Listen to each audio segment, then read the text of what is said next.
Assalamualaikum warahmatullahi wabarakatuh. Selamat berjumpa pada pembelajaran IPS kelas 9 semester ganjil tahun pelajaran 2020-2021. Perkenalkan, saya Ibu Titi Haryanti akan menyampaikan materi pada pembelajaran daring atau online yang pertama untuk materi IPS. Sebelumnya jangan lupa anak-anak silakan disiapkan buku catatan. Mungkin ada beberapa hal yang harus kalian catat. Materi pertama yang akan kita bahas untuk pembelajaran yang pertama ini adalah interaksi antar negara Asia dan negara lainnya. Kalau kita membahas tentang negara-negara atau hubungan antar negara, berarti kita tidak lepas dari pembahasan benua, karena negara-negara tersebut termasuk dalam region masing-masing benua yang ada di dunia ini. Pertama yang harus kita bahas, pengertian dari benua. Kalau kita membahas benua, berarti kita harus tahu dulu apa toh benua itu. Benua itu merupakan daratan yang luas, itu pengertiannya ya. Jadi benua adalah daratan yang luas. Perlu kita ketahui bahwa sekarang ini benua yang ada di dunia itu ada 6. Seperti pada peta yang saya tampilkan pada slide ini, bahwa benua yang ada itu antara lain, 1, benua Asia, kemudian ada benua Amerika, benua Afrika, benua Eropa, benua Australia, dan benua Antartika. Inilah 6 benua yang sekarang ini kita pelajari. Sebelum kita membahas satu persatu tentang negara-negara yang ada di benua tersebut, kamu juga perlu tahu bahwa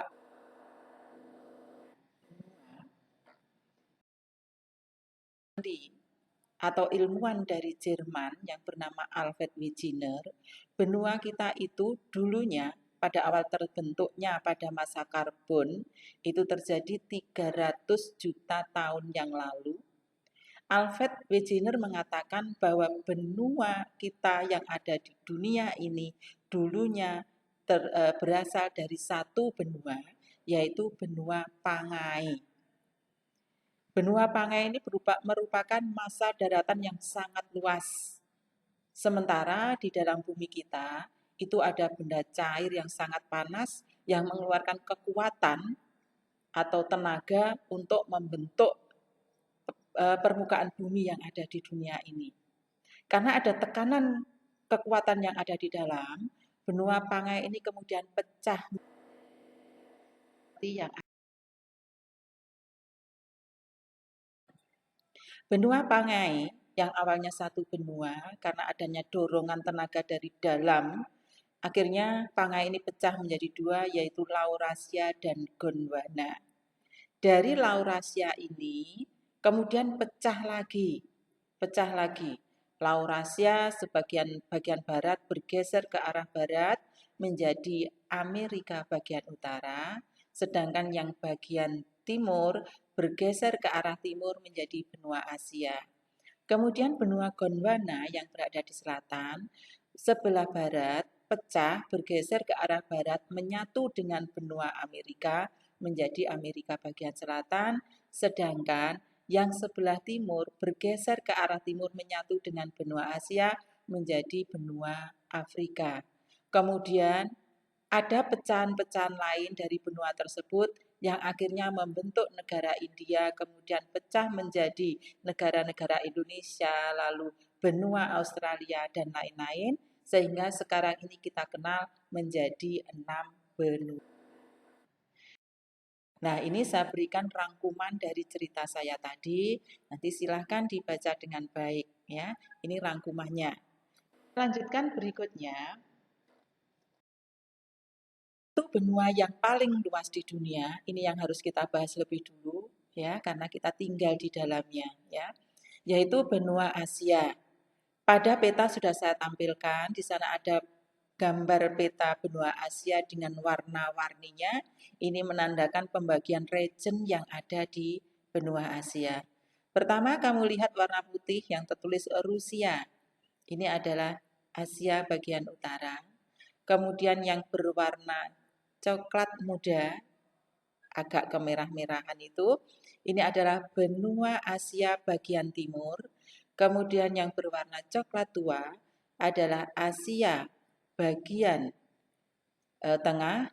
Kemudian berwarna hijau itu adalah Asia Barat atau disebut Asia Barat Daya. Ada yang juga yang mengatakan termasuk Timur Tengah.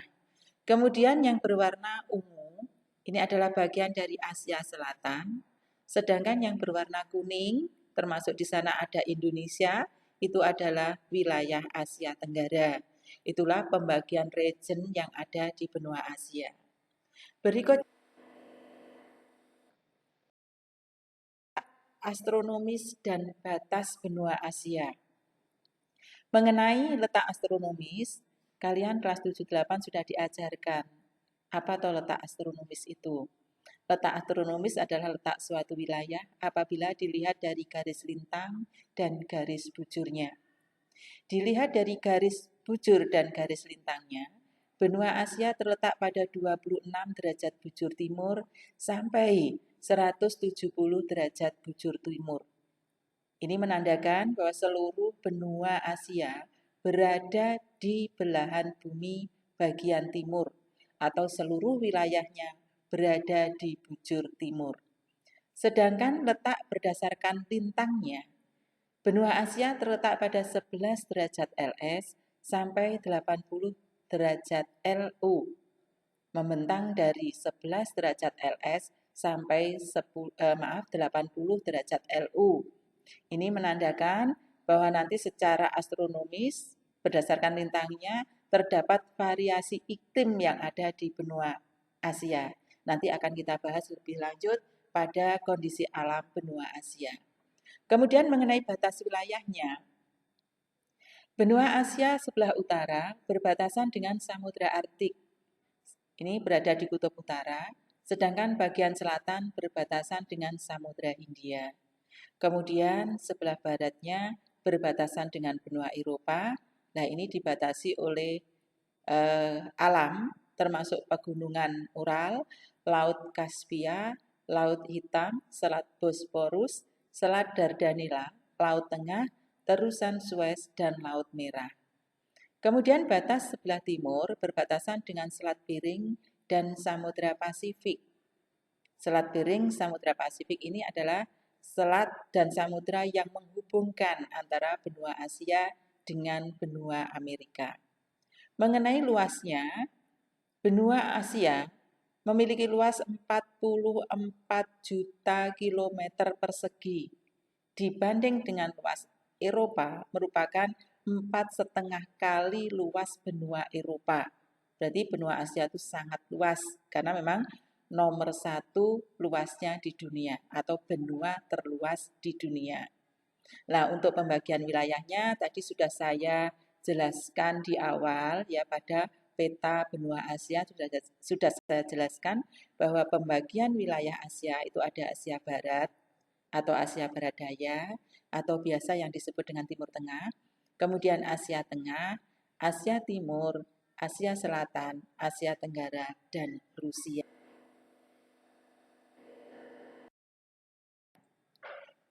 Negara-negara manakah yang berada di benua Asia? Ini tergantung regionnya, ya tadi sudah kita lihat regionnya atau wilayahnya. Pertama, kita ambil contoh negara-negara yang berada di Asia Tenggara. Negara-negara yang berada di Asia Tenggara antara lain adalah Kamboja, Laos, Myanmar, Thailand, Vietnam, Brunei Darussalam, Filipina, Indonesia, Malaysia, Singapura, dan Timor Leste. Sedangkan yang berada di Asia Timur antara lain adalah RRT atau Republik Rakyat Tiongkok atau juga disebut Cina, kemudian Hong Kong, Makau, Taiwan, Republik Korea, ini adalah Korea Utara, Republik Demokrat Rakyat Korea, ini adalah Korea Selatan, kemudian Jepang dan Mongolia. Asia Selatan terdiri dari negara Bangladesh, Bhutan, India, Maladewa, Nepal, Pakistan, dan Sri Lanka. Sedangkan Asia Barat Daya atau Timur Tengah terdiri dari Turki, Arab Saudi, Bahrain, Kuwait, Oman, Qatar, Uni Emirat Arab, Yaman, Armenia, Azerbaijan, Georgia, Irak, Israel, Lebanon, Suriah, Yordania, Iran, dan Siprus. Sedangkan Asia Tengah terdiri dari Kazakhstan, Kirgistan, Tajikistan, Turkmenistan, dan Uzbekistan. Ini adalah negara-negara yang berada di masing-masing region benua Asia. Kita lanjutkan. Wilayah-wilayah penting yang harus kamu pahami yang ada di benua Asia. Pertama, mengenai puncak tertingginya. Berarti di manakah gunung tertingginya? Nah, puncak tertinggi di benua Asia itu berada di Gunung Everest atau biasa kita sebut Mount Everest. Mount Everest ini terletak di negara Nepal, ya, negara Nepal yang berada di Asia Selatan atau tepatnya di Tibet. Ini berbatasan langsung dengan Tiongkok. Kemudian bagian yang terendah berada di Laut Mati. Laut Mati ini dalamnya 394 meter di bawah permukaan air laut. Letaknya di Yordania atau tepatnya perbatasan Yordania dengan bagian barat Palestina. Kemudian sungai terpanjang yang ada di benua Asia itu terletak di Tiongkok atau Cina, namanya Sungai Yangtze dengan panjang 5.800 km. Sedangkan danau yang terbesar itu terletak di Danau Aral yang terletak di Asia Tengah, tepatnya di perbatasan Kazakhstan. Danau Aral ini sekarang merupakan danau kering, ya, danau kering yang sudah tidak berair. Nah, itulah 4 wilayah-wilayah penting yang harus kalian ingat di benua Asia. Nah, di sini saya beri beberapa gambar. Pertama Mount Everest. Nah, inilah puncak dari Mount Everest yang ada di Nepal, ya. Nah, ini menunjukkan bahwa bangsa Indonesia, anak-anak Indonesia juga sudah ada yang mencapai Mount Everest. Dibuktikan dengan pengibaran sang merah putih di sana.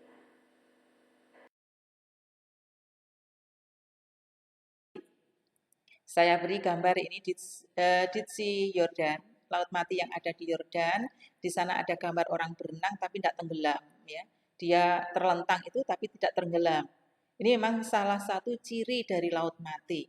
Laut Mati itu apabila orang tercebur ke sana tidak bisa tenggelam. Dikarenakan oleh apa? Karena Laut Mati ini banyak kandungan garam. Merupakan pantai yang ada di Laut Mati dilihat dari Yordania, sebagian wilayah Yordania, ya, betapa indahnya untuk Laut Mati. Selanjutnya adalah Sungai Yangtze. Nah, Sungai Yangtze ini ada di Cina. Ini merupakan kawasan wisata yang terkenal di Cina dan terkenal cukup indah, ya. Kita lanjutkan Yangtze, yaitu kelokan-kelokan sungai yang ada di Sungai Yangtze tersebut, nampak indah sekali. Selanjutnya adalah nih, nampak ada bangkai kapal yang ada di Danau Aral. Danau Aral ini merupakan danau terbesar di Asia. Tapi sayangnya sekarang sudah mengering, ya, sudah mengering. Ketika masih ada airnya, ini ada dermaganya. Gambar Danau Aral yang sudah kering, yang terdapat puing-puing kapal di sana. Nah, itulah ya beberapa hal yang perlu saya sampaikan mengenai benua Asia. Nah, untuk berikutnya, nanti pertemuan berikutnya kita akan membahas wilayah-wilayah lain yang ada di benua ini. Lalu, untuk pertemuan IPS pertama ini, jangan lupa nanti setelah kamu memahami video yang saya tampilkan ini, kamu kerjakan tugas pada Google Form yang ada pada HP kalian, ya. Dikerjakan dengan baik, kirim kepada kami secepat mungkin, kerjakan selesai langsung dikirim. Kamu nggak usah ke sekolah, tapi langsung masuk ke akun saya nanti. Nah, dari sana nanti kamu akan bisa mendapatkan nilai, ya. Jangan lupa kerjakan sebaik-baiknya. Saya kira untuk materi pembelajaran yang pertama saya akhiri sekian. Assalamualaikum warahmatullahi wabarakatuh.